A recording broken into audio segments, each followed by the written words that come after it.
Oke lah Cesku, welcome back di channel Vijinti. Nah kali ini kita akan melanjutkan ngebahas Gimai Volume 5 part 3-nya, yang dimana akan merangkum mulai dari chapter 5 sampai 6 dari volumenya. Oke lah, seperti biasa sebelum lanjut ke pembahasannya, jangan lupa subrek kalau kalian suka dengan konten-konten kami, dan jangan lupa juga untuk singgah ke akun Instagram kami. Oke Ces? Bella, langsung aja kita gas ke pembahasannya. Oke lah, kita lanjutkan setelah kencan Yuta dan Saki pada waktu itu, yang dimana di situ si Saki ini Ces mati-matian bersikap agar Yuta menyukai dirinya. Jadi bisa kita bilang juga di part sebelumnya itu si Saki ini udah melakukan tindakan untuk mendapatkan hati si Yuta. Nah di akhir kencan mereka, Saki juga sempat mendapatkan bisikan iblis yang seakan membuat dirinya ingin lebih dekat lagi dan ingin lebih memperdalam hubungannya lagi dengan Yuta. Nah sementara itu si Yuta belum melakukan tindakan sama sekali. Jadi si Yuta ini Ces didahului oleh Saki dalam berinisiatif untuk memperdalam hubungan mereka. Nah kira-kira itulah ringkasan singkat yang terjadi di part sebelumnya. Sekarang kita masuk ke chapter 5-nya dengan judul 21 Oktober Asamura Yuta. Yap, seperti biasa berarti chapter kali ini akan menceritakan kejadian dari sudut pandang si Yuta, oke? Bella dilanjutkan di pagi hari saat Yuta baru saja bangun dan langsung menuju ke dapur untuk sarapan. Hari itu ialah hari di mana Maya akan merayakan ulang tahunnya, yang artinya Yuta dan Saki sama-sama akan pergi ke rumah Maya untuk merayakannya. Itulah tujuan Yuta dan Saki ngedate waktu itu, yakni untuk membeli sebuah hadiah untuk ulang tahun Maya.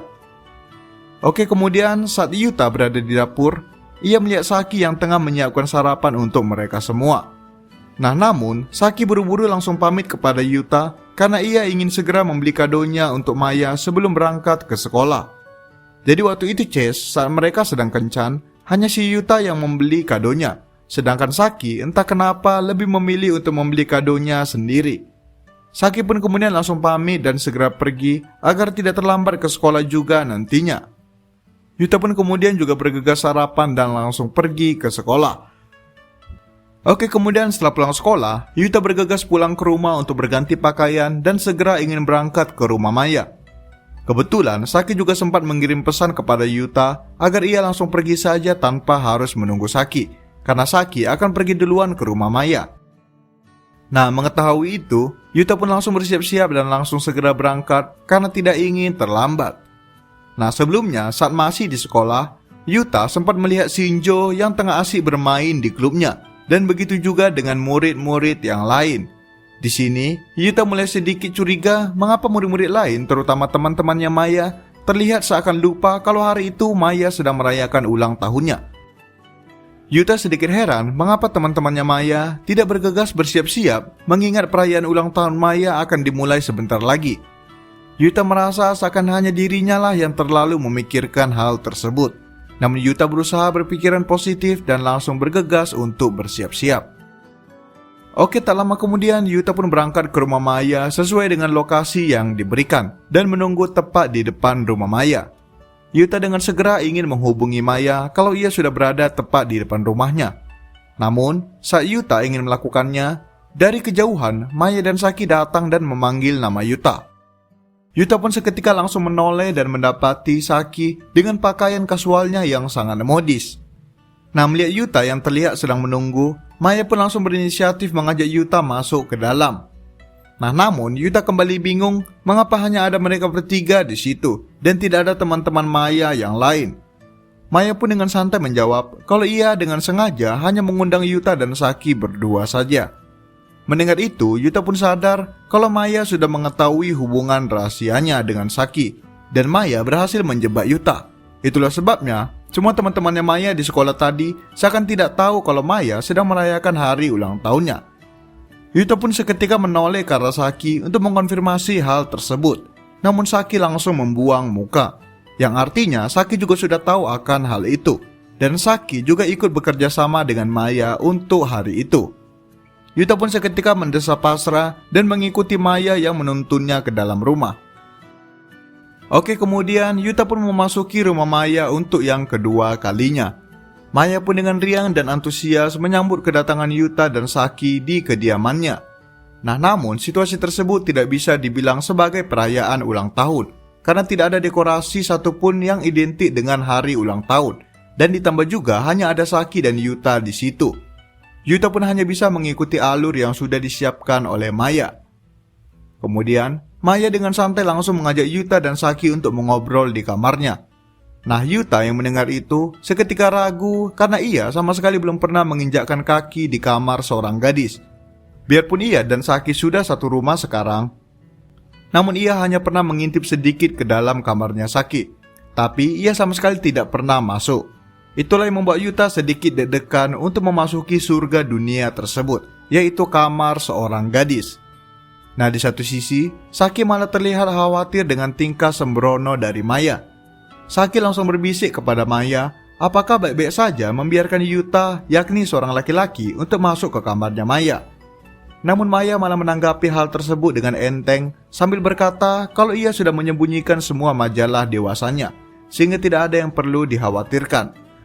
Nah, mendengar itu, Saki pun terdiam pasrah, namun di satu sisi ia sadar kalau Maya sudah bersikap santai seperti itu, artinya tidak akan ada masalah. Mereka pun segera masuk ke kamar Maya dan mendapati kamar yang bersih dan rapi tertata dengan baik.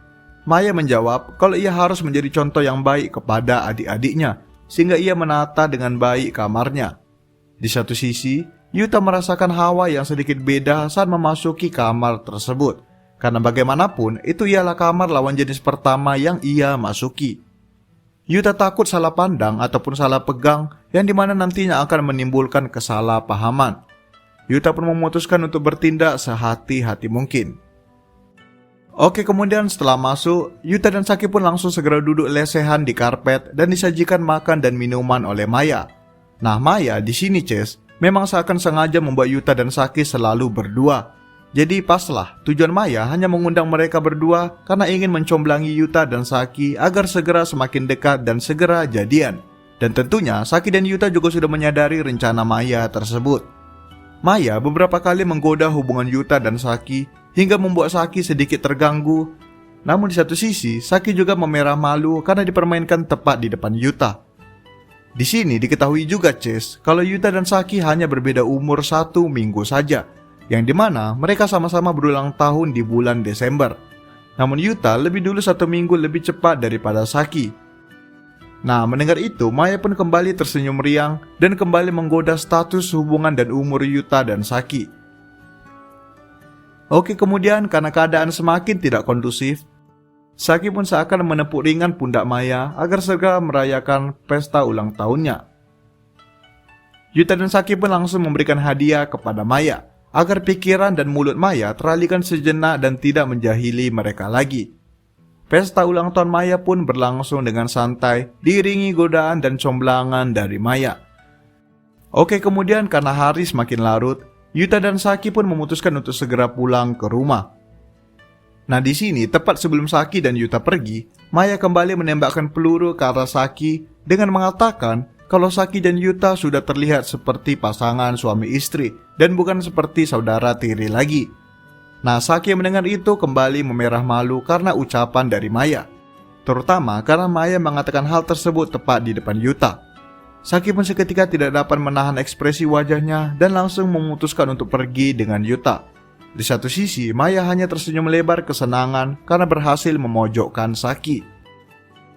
Oke, Ces, kemudian kita masuk ke chapter selanjutnya, yaitu masih dengan tanggal dan hari yang sama dengan chapter sebelumnya, namun kali ini mengambil sudut pandang cerita dari si Saki, oke? Baiklah, kita lanjutkan setelah Saki dan Yuta pulang dari perayaan ulang tahun di rumah Maya. Nah, di sini Saki langsung bergegas mandi untuk menenangkan dirinya yang dari tadi terus-menerus diserang oleh Maya. Nah, selagi mandi, Saki tidak bisa melupakan kejadian memalukan tadi, di mana Maya terus menggoda dirinya tepat di depan Yuta. Saki pun seketika kembali memerah sambil merendamkan dirinya di air. Nah, di sini Saki bergumam dalam dirinya, seandainya Yuta masih seorang anak kecil sama seperti adik-adiknya Maya, maka Saki tidak akan kesusahan untuk berinteraksi apalagi berhubungan dengan Yuta. Nah, namun selagi memikirkan hal tersebut, Saki tiba-tiba penasaran sambil membayangkan bagaimana Yuta saat masih sedang kecil. Pikiran Saki tenggelam membayangkan wajah Yuta setiap detiknya.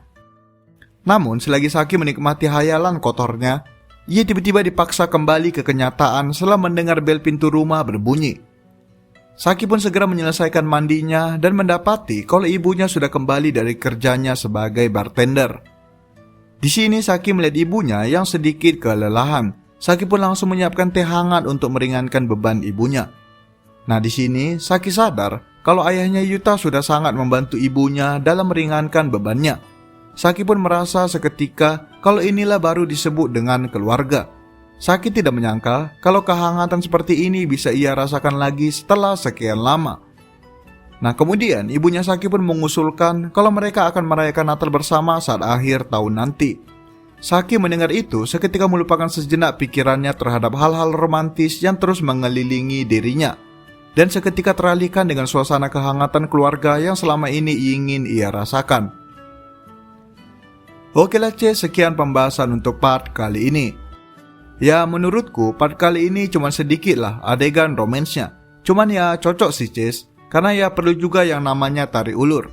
Dan juga kita sebagai pemuja Saki harusnya ikutan senang melihat Saki bisa tersenyum lepas karena mendapati keluarga baru yang selama ini ia cari.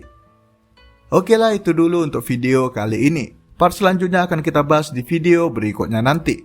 Jangan lupa like, comment, subscribe, and goodbye, cheers.